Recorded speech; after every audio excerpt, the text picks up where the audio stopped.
Howdy, Ags. Welcome to Aggie Growth Hacks, the podcast sponsored by the McFerrin Center for Entrepreneurship at Texas A&M, where we help entrepreneurs improve their business, connect with other Aggie entrepreneurs, and support one another. I'm your host, Greg Martin, Fighting Texas Aggie class of 2001. And I'm your co-host, Chris Hunter, Fighting Texas Aggie class of 1998. Whoop!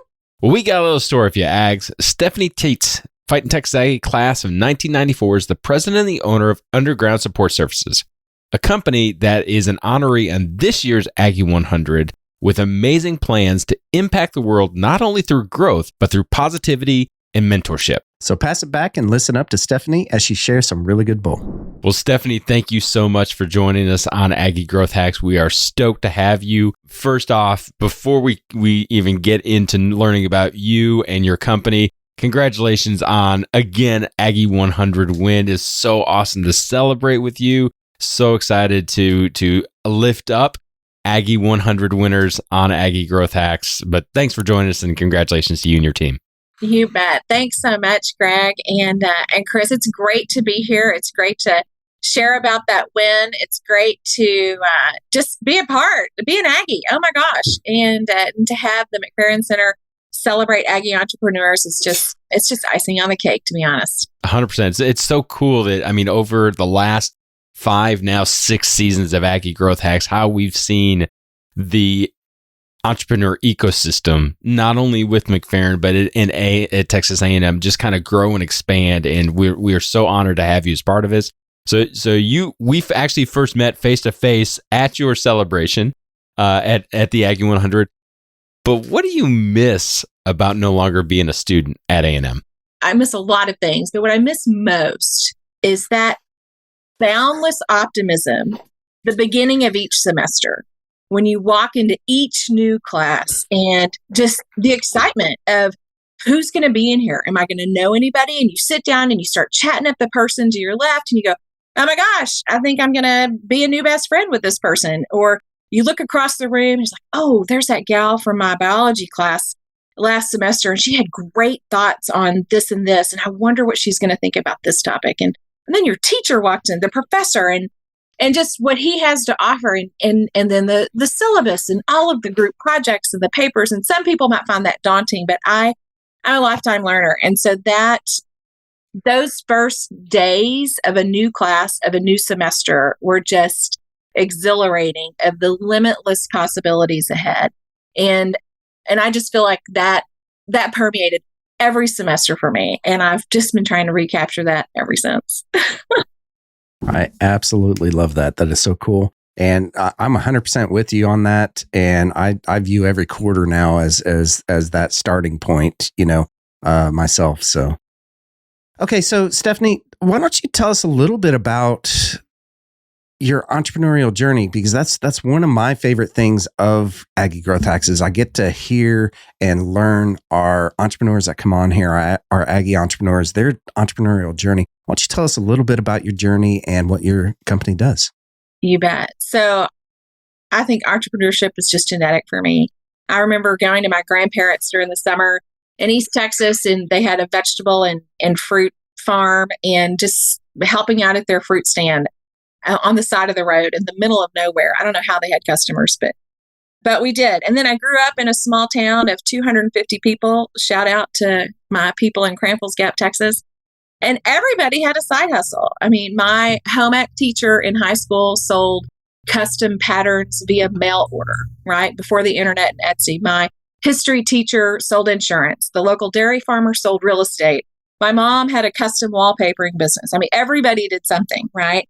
And then in 7th grade, I started working 20 miles away for Dutchman at Dutchman's Hidden Valley, a little tourist trap.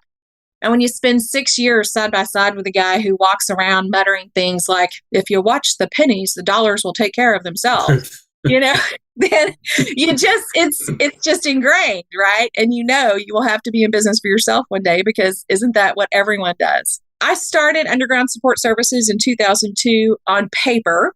Didn't really know what I wanted to do with it, thought about staff augmentation of some sort, and then promptly started having babies and just kind of shelved the whole thing.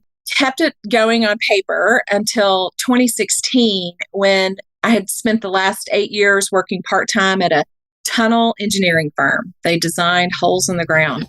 And through that experience, I learned a lot about not just engineering projects and design, but also relationships with owners and contractors. That engineering firm in particular always had engineers in the field. Just really felt like field experience was imperative for engineers to be able to design things that could actually be built.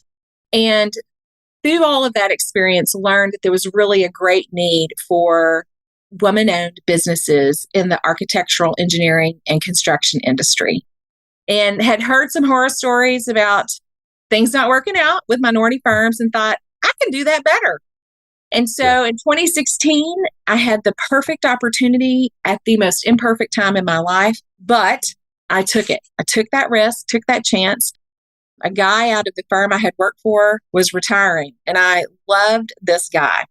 Great old fart. He just is. And here's the great thing. When workaholics retire, they still want good problems to solve, right?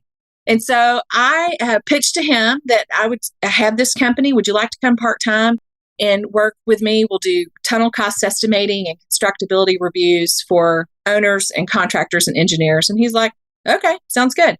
So we were off. And I have grown that side of the business. Now we have several consultants across the country. We've done some really amazing projects around the nation. And we're currently working on a project in Austin for CapEx, a big transportation project down there.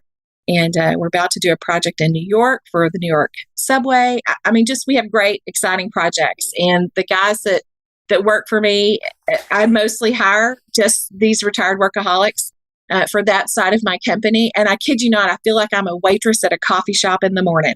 These guys talk about the most fascinating projects and great conspiracy theories too. It's so fun. It's so fun. And they work really hard. And I love that about them too. They're such self-starters. And then in 2018, I launched a construction materials business unit as well. And so we service Texas, Idaho, and we're expanding into a few other states with construction materials. Okay, wait a second. How do you jump from Texas to Idaho? I mean, there's. I mean, okay, you gotta pause. What's that story? Okay, so here's the thing: when you're a business owner, one of the things you have to figure out is where do I want to go on a business? Idaho? If I have to go anywhere on a business trip, my best friend lives in Idaho. Okay. And so, and if you've never been to Idaho, I mean, I don't want to blow the secret here, but it's one of the best kept, beautiful secrets of America. It is the most phenomenal state with some of the best people. And it's just been great. And I have some contractors up there. I work with Idaho Transportation Department, and we do primarily bridge and highway work out there and selling materials to contractors. And so they have a huge need for reliable minority contractors and suppliers. And so that's what we do. And then here in Texas, we focus primarily, our materials group focuses primarily on transportation projects. So we're doing materials for airports, bridges, highways, tunnels. And it's a lot of fun. And I've learned a lot, and it's a fascinating industry to be in, and just really great people and exciting projects. Mm-hmm. Love it. So, Stephanie, as you're really having a nationwide reach, and it's such a niche service that you were. So how do you find and attract the people? Is there a group? Is there like, hey, if I can hire 20 more engineers today, that'd be great. What are you looking for? Definitely, excellent question. Definitely on the consulting side, definitely I look for very seasoned engineers and construction cost estimators for sure. Hiring those as fast as I can hire them, because it is such a niche market. They are highly sought after. And my kind of sweet spot on that is most of these guys, they don't want to work full time anymore, right? They don't want to work full time, and they don't want to have to go look for projects. And so if I can bring exciting projects to their door, they are all in. On the material side, we are hiring a lot. So if you know anyone who is a field manager or sales manager for construction, heavy civil construction, primarily paving and geotextiles, as well as actually right now I'm looking for an operations manager for my warehouse. We are hiring all across the board.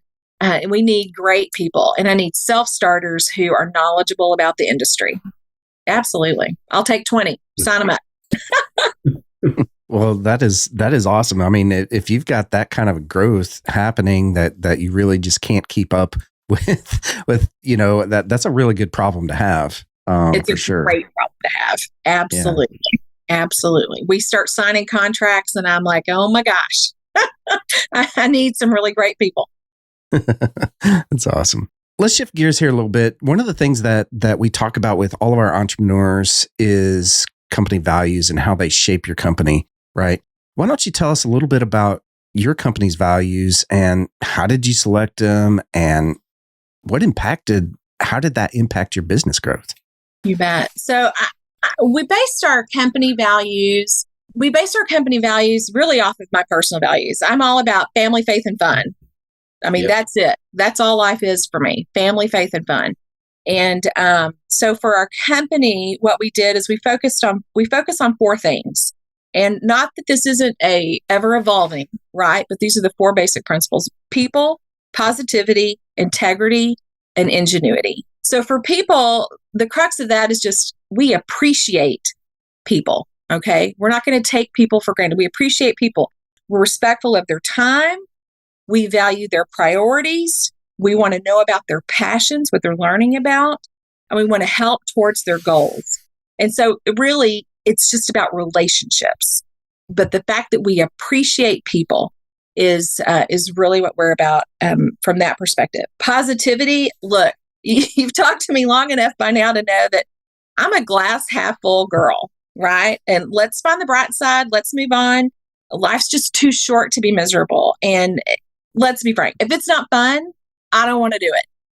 And so what I've gotten really good at is I can make just about anything fun. And it just takes a little bit of effort, and I'm willing to put that in. So we're going to be positive and focus on positive aspects of things. Integrity. I mean, without it, what else matters, right? Integrity. We're going to be transparent and communicative with our team, with our clients, and with our vendors. And so I just believe that it's easier to be authentic and vulnerable when you have great integrity. And those are the kinds of relationships that I value in my personal life. And it's the kind of relationships that I want us to pursue in our professional endeavors as well. And then ingenuity. My team, we are creative problem solvers. That is what we're known for. That is what we do. Those are the types of people I want to hire and be around. We strive to offer the best solutions in a timely manner, in a cost-effective manner, all of our clients, on all of our projects, and with all of our team. I don't think that Ingenuity is just focused on the customer. And I think it's within our own team as well. It just needs to be how we function. So, Stephanie, you said that you created, you pulled those values from your personal values as well. But I also know that you are really plugged in to the entrepreneurial ecosystem, not only where you are, but the Texas A&M entrepreneur system, the Aggie Women's Network that you're really a big part of. So let me ask you this: in dealing with the entrepreneur ecosystems, did that help shape and craft those values? Have you been challenged by people in those networks to really hone, or maybe say, well, that's not necessarily the right value for you to have because that doesn't speak to you? I mean, how does along your entrepreneur journey, how does that influence your values and your company's direction? You bet. I think the entrepreneurial journey it's definitely, it's obviously it's a test of fortitude, right? It's a test of your mettle and what it makes you. Look, anybody can shotgun it. Anybody can just shotgun blast and say, I do everything and I am everything. But the entrepreneurial endeavor, really, it's kind of like the hero's journey in good literature, right? It takes you exactly where you want to go. And if you don't know where you want to go, you're never going to get there. And so I think the entrepreneurial journey, as far as honing my values, it it really has forced me to focus on what I love about people and the things I value about people. And so as a part of that, it's mentoring. I love to mentor and be a mentee. And so the Aggie Women's Network, the reason I bring that up is because you mentioned the Aggie Women's Network. They have a fabulous mentor program called Amplify. And it's an opportunity for former female students at A&M to pour into current students at A&M and just let them know they're seen and give them a glimpse into what's available in the workplace to answer their questions. One of my mentees, when I asked her what she wanted from the program and her time with me, and she listed off a bunch of things. And then at one point she said, and is there any way we could talk about how to handle personal finances? Because I don't know what to do once I graduate and my parents aren't paying for things. And so I'm like, absolutely. And so just to be able to engage with people and find out, once again, what are they passionate about? What are they learning about? What are their goals? And to help them with that. So did that answer your question? Yeah, 100%. But what I also took from that is that it is community, but it's finding the right type of mentors. You know, obviously, you know, there are all types of entrepreneurs out there, not only within different fields, but different ways of looking. And Stephanie, having a button down, you know, stodgy, this is how we're going to look at business. That's a mentor that you would not mesh with. Yeah. But the beautiful thing is that there are people that are just like you, that are having fun, that have as much passion about their job as you do about yours. And they say, okay, Stephanie, this is where you need to go. And how do we take it? So thank you for being a mentor to Aggie entrepreneurs or future Aggie entrepreneurs. And thank you for the vulnerability of saying, I also need mentorship as well. Absolutely. Hands down. Hands down. If somebody has walked that path before me, let me learn from them. Absolutely. And I'm a huge believer in that. I mean, you know, between business coaches and mentors and stuff like that, it is super, super important to have someone that's been there and done that before you, right? So why don't you tell us a little bit about, you know, you talked a little bit there about you've got to know where you're going, okay? Why don't you tell us where you're going? What is your moonshot? What's your big, hairy, audacious goal? You bet. So I have the big Texas hair, as you guys can see. I don't know if your podcast listeners can see, so it's definitely hairy over here. So our goal is to double our revenue year over year for the next 4 years. Whoa. I know. Year over year for the next 4 years. And then within 6 to 10 years, the goal is to spin off the materials business unit. Ideally, what I would love to do is I would love to find another woman who wants to own a business and mentor her in the company for a few years and then sell that materials business to her. That ideally, like that would just be like, yeah. And then personally, that's business side. Personally, I would love to make a very positive impact on the AEC industry, the architectural engineering and construction industry, by establishing an industry specific mentoring program that crosses company lines. I'm telling you, I'm all in on mentoring here, guys. And so what I've participated in a think tank group called Elevate Her, which is put on by the BHAG group. And it's basically it's looking at the issues affecting recruitment and retention of women in AEC industry. And my group that we had 2 years ago, what we did is we came up with a skeletal structure for a mentoring program specific to AEC. And I still serve on an advisory council with Elevate Her. And this semester, this next 6 months, the group that I am advising, they have picked the mantle up on that project. And so we will carry it 6 months further into research and structure development. And I'm super excited about it, very passionate about it, and would love for that to be a big part of what I do in the future. Stephanie, that is definitely big, hairy, audacious goals.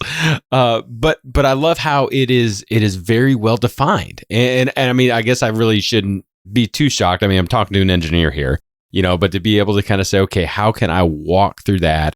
But I'm a numbers guy. So what is your path? What are some things that you can share with us? Don't tell us your secret sauce, but what are the things that you're going to do to double your revenue every year? Then it's like, holy cow. What are you buying people? I mean, what's going on? Well, first, let me clarify that I'm not an engineer. I was a marketing major in business school at A&M, and thank goodness for that, because it served me very well. I am married to an engineer. He's also an Aggie. And so when you live with an engineer for long enough, you do kind of start to think in their line of thinking, which I don't know. I guess that's good. He's an amazing guy. Class of 86, by the way, in case you're wondering. Okay. So what we're going to do is we have some very specific strategic relationships in place, and we're looking to develop existing customers further, right? So we're looking to existing customers to develop those contracts to be larger and further. Secondly, our certifications. So we're a woman-owned company where it's alphabet soup on the minority certification if you haven't lived in the world before. And so we have a new certification that we are pursuing this year, and won't give you the secret sauce on that one. And so that alone could launch our consulting side just into the stratosphere. And so that's one intent as well. And then just continuing to do what we're doing.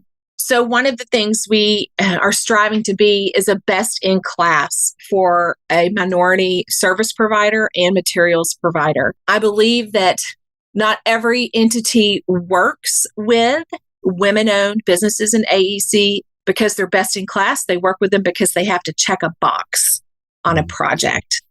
And our goal is to be best in class. And I feel like we are paving the way already with what we've accomplished and the projects we've worked on, the clients that we've secured, and just continue to do the things well that we've already proven work for us. Yeah, it's audacious, but I believe it's attainable. And then we'll be right back there with you, Aggie. I know. So number one, Aggie. Yeah, you double, and yeah, you'll be number one. I know. It's going to be great. So awesome. All right, so this is going to bring us into our lightning round. Are you ready, Stephanie? I am ready. We have one rule. Yeah, we have one rule for our lightning round, and it's one rule only. All you have to do is answer each of these questions within 1 minute or less. Okay. Question number 1. What is your favorite hack? This can be personal, it can be business. Anything goes. We're Aggie Growth Hacks here. Okay, I'm going to go the personal route. Greenberg turkey stock. Let me tell you. So we bought a smoked Greenberg turkey from gobblegobble.com every year for forever. And as young marrieds, that was a splurge. But then I figured out the liquid gold aspect of the purchase. If you take the carcass and put it in a bag and throw it in the freezer, and then when you have time, put it in a big stock pot with a bouquet of like green bell peppers, celery, carrots, onions, and make a stock, and then freeze it in like 2 or 3 cup containers. Use it in soups and beans for the rest of the winter. Oh my gosh. So I've done this for years. My family loves it. Anybody I give it to loves it. I actually wrote the company and said, you must include this on your recipe insert. You are missing this critical thing. And guess what? They did it. Oh, that's cool. That is not a paid advertisement for Greenberg turkey either. It's the best. Greenberg turkey. Thanksgiving staple. Love it. Love it. Stephanie, what is your superpower? And you can't say positivity. I know that that's your superpower, but you can't say that. My superpower is finding silver linings, the lessons in the midst of a trial. I love to look for lessons in the midst of a trial. It immediately reminds me that I'm not in complete control, and that alone can just bring a great peace. What I can learn while a situation is happening, instead of trying to just be retrospective of what just happened. I think when we wait to look for the lessons in retrospect, there's a chance that we just get swept away with other distractions, and we don't really understand what the best learning parts of that trial were. So when we look in the midst, it's a very present, active role in what's happening. and not a looking in from the outside. And sometimes in a crisis, it feels like we're on the outside, right? So I'm just a big believer in searching for those golden nuggets in every trial while it's going on. From a business perspective, that's an opportunity for process improvement or learning about a product or service or something about my leadership style or an employee or a client. It's imperative to be present and active and look for those lessons in the midst of it. Even when it's hard. Even when it's hard, and it always is. Yeah, that's awesome. I love that. Okay, what is the favorite advice that you have ever been given, Stephanie? And 1994 bonus points for how you applied it. Okay, very good. I think my favorite advice, one that's hit definitely home in the last couple of years, is just because you can do it doesn't mean you should. And as an entrepreneur, as a startup, the owner has to wear all the hats. And so it's important to realize when you need to pass tasks off to other people, just because you're capable doesn't mean you're the best at it or the most efficient use of your time. I had a project 2 years ago that more than doubled in revenue in 2 months, doubled in revenue, doubled in work. And let me tell you, that was a really hard time to learn of the jobs that I should have let go of sooner, right? Because then I was struggling doing everything and couldn't hire to replace those tasks that somebody else should have done. Tough way to learn it. So did you just get through that task, get through that project, and then come back in the midst of that trial, say, this is never happening again. That's my silver lining. But then once you could breathe, immediately hire. Yes. And I did. And I did because I was still doing my bookkeeping at the time. And so what happened is then I couldn't market and my backlog for the next year wasn't as high. But then I started hiring a bookkeeper, and actually that's my next piece of advice: hire and fire fast. Because I've been through 3 bookkeepers in 18 months now, but now I think I'm on the one that'll work. Bonus advice, sorry. No, that's good. That's great. What gets you out of bed and excited about your company and the projects that you're working on? I'm a lifetime learner. I am a learning junkie. And I take probably 1 to 2 business classes a year. I'm amazed at how much free quality education is available to small business owners. Unbelievable quality education. When I started my business, I started with SCORE, the Service Corps of Retired Engineers, and got a mentor there, took some of their classes on financials because I hadn't looked at financials since, 1993, and really just got as much information out of that organization as I could. Then I moved on to WeBank, took classes there. And then the Goldman Sachs 10,000 Small Businesses is a phenomenal, it's like a mini MBA. And the alumni program after that is remarkable as well. That's actually who I have my intern from for free. So I just look at every day as a learning opportunity in my business, and it's always fun to learn. That is so cool. Love that. And as a lifetime learner, I'm right there with you. Yeah. Absolutely love that. Well, Stephanie, we all know how powerful that the Aggie Network is. And so how can the Aggie Network get in touch with you and support you moving forward? You bet. LinkedIn is probably the best way. And so trust me, I'm the only Stephanie Teetes on LinkedIn. Teetes. Guys, I married for love, not that last name. 28 years strong there, that marriage. So, Stephanie, congratulations. Thank you. It's I met him the day I graduated. How about that? I know. Nice.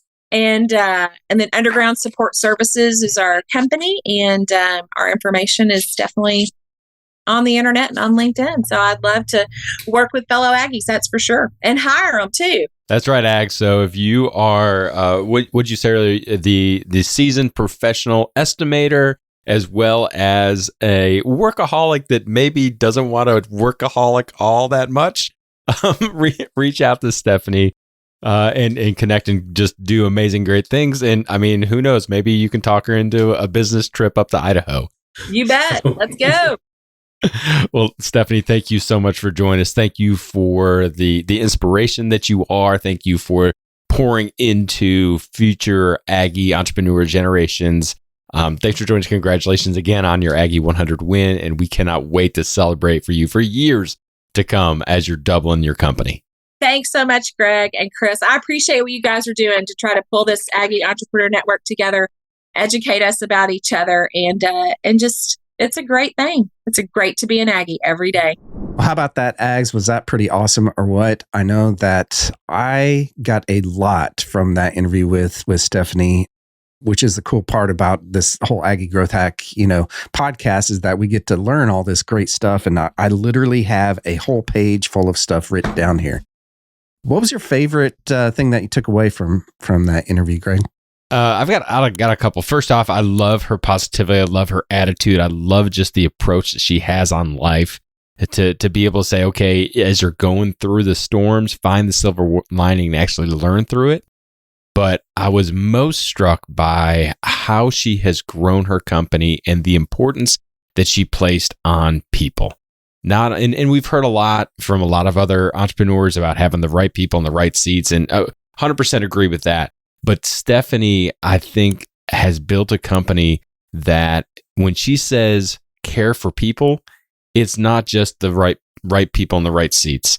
It's the suppliers that she works with. It's the customers that she works with. It's all about relationship with her. And it's all about making sure that she and her team are having strong relationships on every level, professionally, personally, throughout the whole thing. And by supporting everybody and their holistic person, that they are all better for it. So that's really what I was like, man, that's gold. And that's something to definitely learn from Stephanie and her team.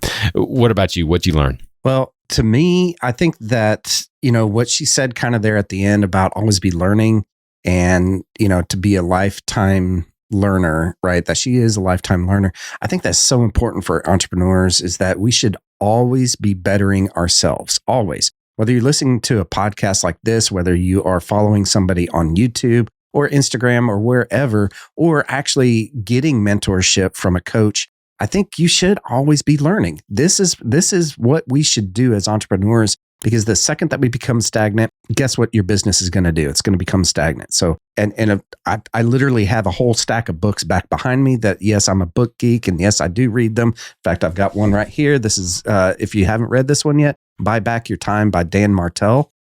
Pretty freaking awesome right there. So anyways, that's my takeaway. And I think that you should always be learning. 100% agree. Well, Ags, we hope that you learned a lot at Aggie Growth Hacks episode today. If you're not connected with us, connect with us on LinkedIn, Facebook, Instagram, wherever you're on the socials. If you're on LinkedIn, make sure you reach out to Stephanie. She is very, very active on LinkedIn. Do yourself a favor, connect with her. If you're one of those workaholics that maybe wants to take a half a step back, and you're interested in working with her, make sure you definitely do that and check that out. While you're on the web, check out aggiegrowthhacks.com, where you can hear this episode. You can hear the previous 5 seasons at this point of Aggie Growth Hacks episodes, as well as some of the other great content that we have. We want to give a huge shout out to our sponsor, the McFerrin Center for Entrepreneurship at Texas A&M University. Since 1999, the McFerrin Center for Entrepreneurship has served as the hub of entrepreneurship for Texas A&M. If you're an Aggie entrepreneur or even a wantrepreneur, head on over to their website now to find a program that's right for you. Just go to aggiegrowthhacks.com/McFerrin right now. Well, Ags, join us next time when we connect with another great Aggie entrepreneur and learn how they hack their growth. Until then, I'm Chris Hunter. And I'm Greg Martin. Thanks and gig 'em.